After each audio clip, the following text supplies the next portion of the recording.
بسم الله الرحمن الرحیم. پیلا ټول پښتانه سټوډنټس، مشران، ځوانان، ټولو ته سلام. محترمو پښتنو سټوډنټس، تاسو ته به علم زموږ نن د درن 12مه ورځ ده چې موږ دلته پښتون طالبان ناستي، زده کوونکي ناستي.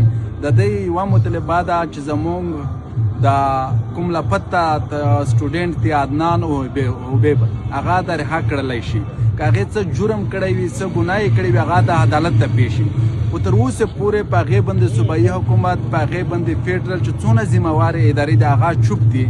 هغه مونږ اواز نه اوري، زموږ فریاد نه اوري.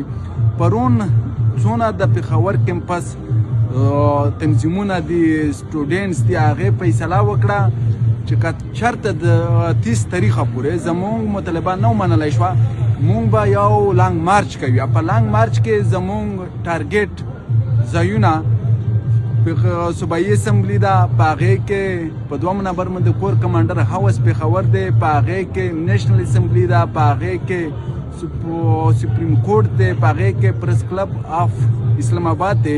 دغه ځایونو ته به لانګ مارچ کېږي. دغه ته د ټول پښتانه سټوډنټ دغه ځای ته درومي.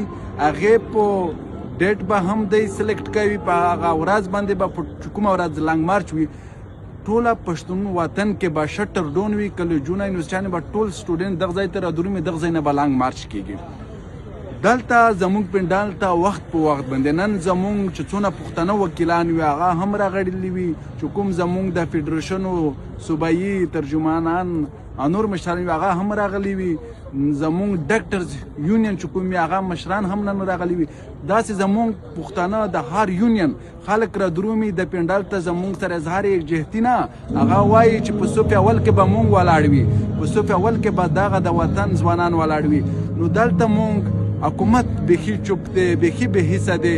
په دا یخني کې، په دې سردي کې سټوډنټس ناست دي، یو مطالبه د هغه نه مني.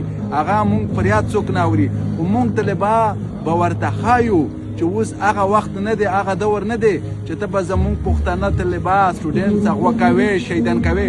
مونږ که اوس شعور راغلی د پښتانه طالبات بیدار شوي دي، مونږ به خپل طاقت، خپل چې کوم مزاحمت دی، عیني مزاحمت، عیني چې کوم زموږ رایټس دي، په هغې لاره به مونږ ورته ښایو. انشاءالله مونږ نه ستړي یو چې څونه دلته پېښور طالبان دي هغه چمتو دي. خو ټول پښتانه ته یو د ویډیو په سطح یو پیغام وي، یو میسج به وي چې تاسو زموږ د سوشل میډیا په لارې باندې تاسو مونږ سپورټ کوئ. مونږ ملګري لګیا دي، مختلف یونیورسټۍ کالجونو ته روان دي، ماس موبایلایزیشن کېږي. تاسو مونږ سپورټ کوئ.